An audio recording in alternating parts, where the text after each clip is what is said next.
انتقال ہو رہا ہے، یہ کسی بھی مسلمان کے لیے بڑی خوشی کی بات ہوتی ہے، اس لیے کہ اس کی ملاقات اس کے دوست سے ہو جائے گی۔ میں تو بھائی سب کو اللہ تعالیٰ سب کو اس مقام پر لے جائے جہاں پہ وہ اس انتظار میں بیٹھے کہ میری ملاقات میرے دوست سے کب ہوگی۔ اسی لیے جتنے بھی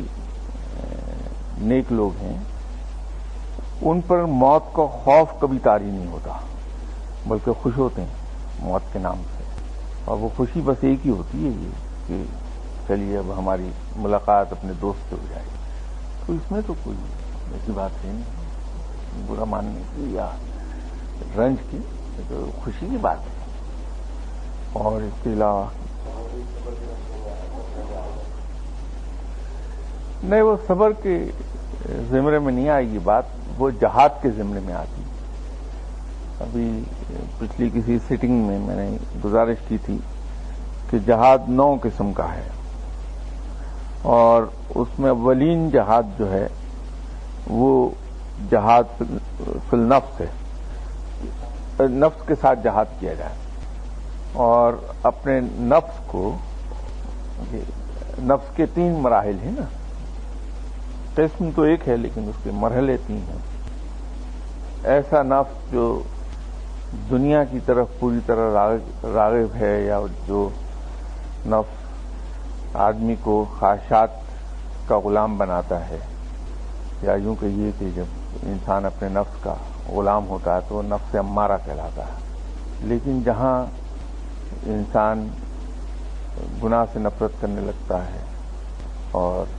ان تمام چیزوں سے رکنے کی کوشش کرتا ہے جن سے رب تعالیٰ نے روکا ہے، اور وہ تمام کام کرنے کی اپنے نفس کی خواہشات کے خلاف جا کے نیک کام کرنے کی کوشش کرتا ہے، اور نفس لوامہ کہلاتا ہے۔ اور جب انسان پوری طرح نیک ہو جاتا ہے اور پوری طرح ان تمام چیزوں سے جن سے رب نے منع کیا، اور وہ تمام چیزیں جو رب نے کرنے کا حکم دیا، تو منع ہوئی چیزوں سے رک جاتا ہے، اور جن چیزوں کے کام کرنے کا حکم ہے ان چیزوں کو کرتا ہے۔ یا یوں کہیے کہ پوری طرح انسان جب اپنے خواہشات، اپنے ارادوں اور اپنے آرزوؤں کو رب کے احکامات کے تحت کر دیتا ہے تو وہ پھر نفس مطمئنہ کہلاتا ہے، جہاں اس کی اپنی کوئی نہ خواہش ہوتی ہے، نہ کوئی ارادہ ہوتا ہے، نہ کوئی اپنی آرزو ہوتی ہے، وہ راضی برضا رب ہوتا ہے، اور جو رب کی طرف سے اسے عطا ہوتا ہے، چاہے وہ بظاہر سختی اور مشکل کی صورت میں ہو یا خالصتاً نظر آنے والی بھی رحمت ہو، وہ دونوں ہی پہ اتنا ہی شکر گزار ہوتا ہے رب کا۔ مصیبت پہ اس لیے شکر گزار ہوتا ہے کہ اس کا یہ ایمان ہے کہ میرا رب بڑا مہربان ہے، بڑا رحیم و کریم ہے، مجھ پر اگر یہ کوئی مشکل آئی ہے تو ایک تو میرے گناہوں کو دھو دے گی، دوسرا یقیناً اس کے پیچھے کوئی رحمت چھپی ہے، کیونکہ میرا رب سختی نہیں کرتا، اور جب اس کی رحمت ہوتی ہے تو شکر گزاری سیدھی سی، تو یہ نفس مطمئنہ ہے۔ تو جو آپ نے فرمایا تھا کہ ان چیزوں سے رک جانا صبر کے زمرے میں آئے گا، تو صبر اور ہے، یہ جہاد نفس کے معنوں میں آتا ہے۔ دیکھیے، مولانا مودودی صاحب بہت بڑے عالم تھے، ان کے علم میں قطعاً کوئی شبہ نہیں، انہوں نے علم کے حوالے سے اسلام کی جو خدمت کی ہے وہ بھی بہت انویلیویبل ہے، اور اس کی قدر کی جانی چاہیے۔ اگر مولانا مودودی صاحب نے فرمایا ہے تو یقیناً درست ہوگا، لیکن یہ مجھے معلوم نہیں کہ کس کانٹیکسٹ میں مولانا صاحب نے یہ لکھا۔ تو جیسے میں نے عرض کیا کہ ان کے عالم ہونے میں کوئی شبہ نہیں، بہت بڑے عالم تھے، اپنے وقت کی ایک لیجنڈری فگر تھے وہ، لیکن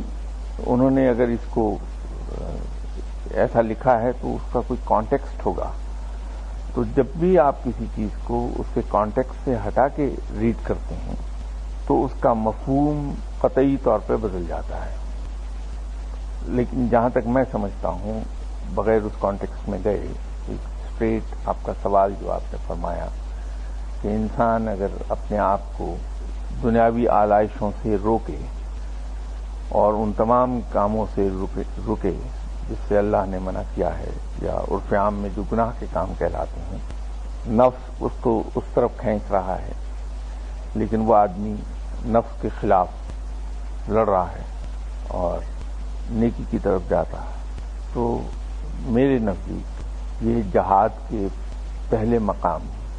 کے زمرے میں آئے گی بات کہ جہاد فی النفس ہوگا.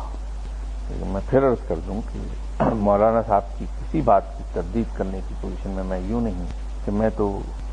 مولانا صاحب کے سامنے طفل مکتب بھی نہیں ہوں. مولانا مودودی بہت بڑے عالم تھے، انہوں نے جو کچھ لکھا ہے یقیناً صحیح ہوگا اپنے کانٹیکسٹ میں. اب اس کا کانٹیکسٹ کیا تھا وہ مجھے نہیں معلوم ہے، آپ نے کہاں سے یہ ان کا اقتباس کیا. ہاں دیکھیے نا، اب یہ کانٹیکسٹ واضح ہوا، بالکل صحیح لکھا ہوں. بات یہ ہے کہ اگر آپ اس جہاد میں مصروف ہیں جو جہاد فی النفس کہلاتا ہے، تو آپ کے ذہن میں یہ اگر ہے کہ آج جو میں اپنے آپ کو ان تمام آرام اور آسائش سے روکے ہوئے ہوں تو مجھ پر سخت وقت آتا ہے، یہ کڑا وقت ہے، لیکن مجھے اس سے رکنا ہے کیونکہ اللہ کے یہاں اس کے انعامات بڑے وسیع ہیں. تو اگر آپ چیز کو اس اینگل سے دیکھیں گے تو یہ صبر میں آ جائے گی بات. یہی میں نے عرض کیا تھا کہ مولانا صاحب نے اگر لکھا ہے تو بالکل درست ہوگا، کیونکہ لیکن وہ ایک کانٹیکسٹ میں ہوگا. اب آپ نے چونکہ وہ کانٹیکسٹ بتایا ہے تو اس کانٹیکسٹ میں کہ اس کی صعوبتوں کو، سختیوں کو آدمی ہنس کھیل کر برداشت کر جائے، اف نہیں کرے، تو وہ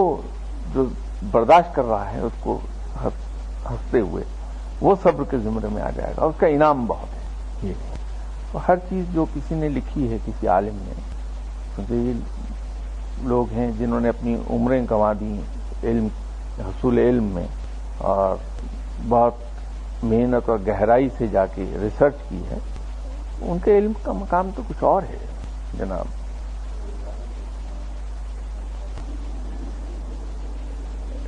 دیکھیے اب بات یہ ہے کہ ایسے اس موضوع پر یہاں کئی بار بات ہوئی ہے. میں پھر دوہرا دیتا ہوں، اگر جنہوں نے پہلے اس کو سنا ہے وہ یقیناً اس سے بور ہوں گے. بات یہ ہے کہ ہر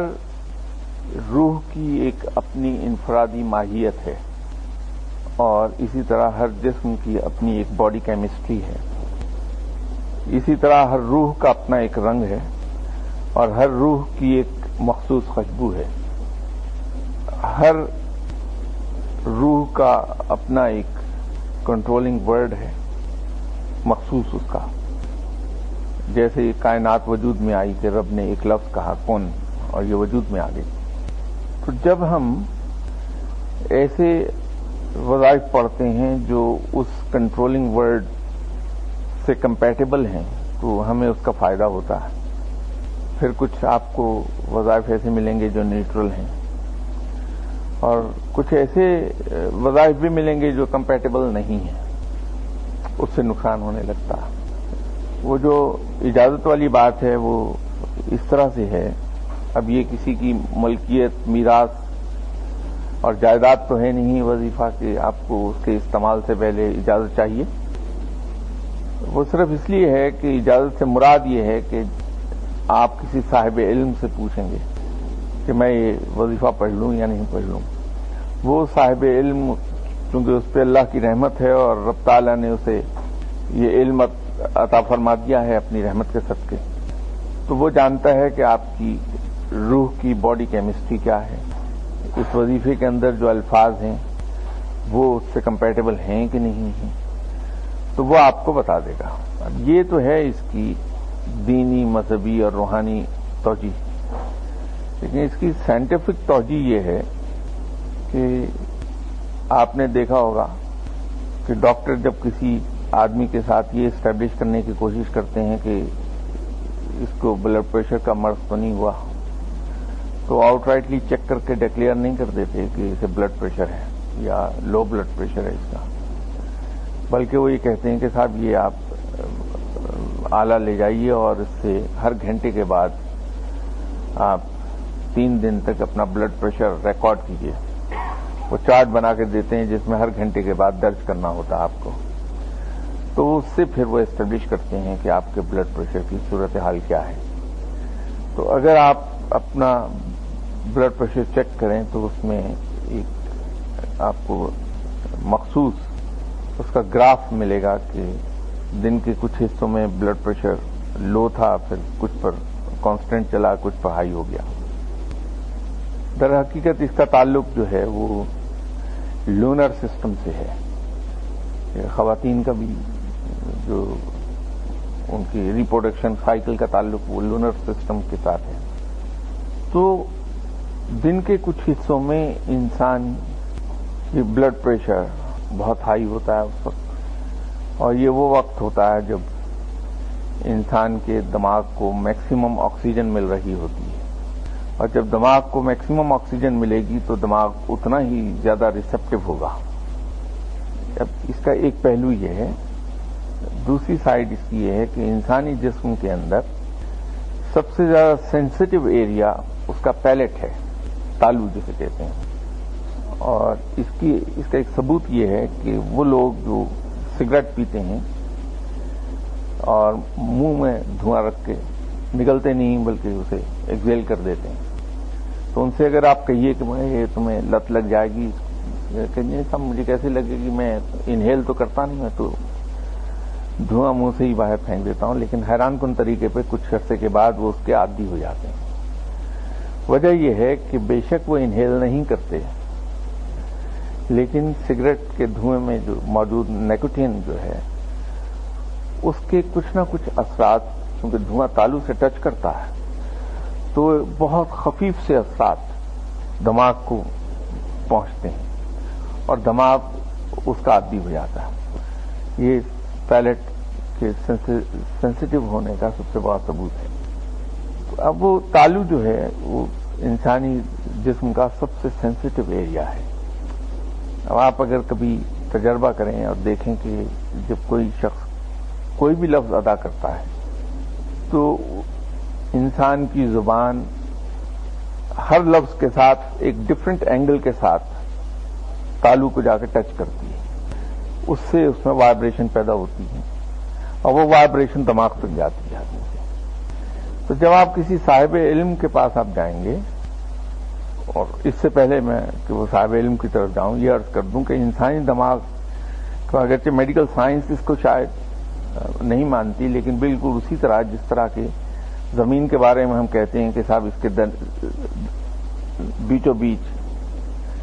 ایک خط کھینچا ہے جسے خط استوا کہتے ہیں، در حقیقت کو لائن نہیں کھینچی ہوئی وہ، یا اسی طرح ٹاپکس کی لائن ہے، یا الٹیٹیوڈ لانگیٹیوڈ کی لائنز آپ گلوب پر دیکھتے ہیں، یہ زمین پر نہیں کھینچی ہوئی، لیکن اس کو ہم نہ صرف مانتے ہیں بلکہ ہمارا نیویگیشن سسٹم جو ہے وہ انہی لکیروں پر بیسڈ ہے۔ اگر وہ لکیریں ہم تسلیم نہ کریں تو ہمارا جہاز کہیں سے کہیں چلا جائے گا، ہم ڈائریکشن اسی کے ذریعے اسی ریفرنس سے لیتے ہیں۔ اسی طرح روحانیت میں دماغ کے بارے میں کہا جاتا ہے کہ اس کے 4 حصے ہیں، 1 2 3 اور 4، اور پھر دماغ جو ہے یہ چھوٹے چھوٹے ماڈیولز پر مشتمل ہے۔ اگر دماغ کی آپ ہیومن برین کی تصویر دیکھیں تو اس کے اندر آپ کو کٹے ہوئے اس طرح ارریگولر شیپ کی لائنیں نظر آتی ہیں، چھوٹی چھوٹی ہوتی ہیں ایک دوسرے کے ساتھ ملی ہوئی۔ روحانیت میں ہم یہ کہتے ہیں کہ یہ ماڈیولز ہیں، اور ہر ماڈیول کے اندر hundreds of thousand brain cells موجود ہیں۔ ہر سیل کا اپنا ایک انڈیویجول فنکشن ہے، اور پھر اس سیل کا ایک اور فنکشن ہے جو in conjunction with other cells in that module وہ فنکشن ہے۔ تو وہ کولیکٹو فنکشن جو ہے جو اس سیل کا in conjunction with other cells ہے وہ اس ماڈیول کا انڈیویجول فنکشن بن جاتا۔ اب اس ماڈیول کا انڈیویجول فنکشن ان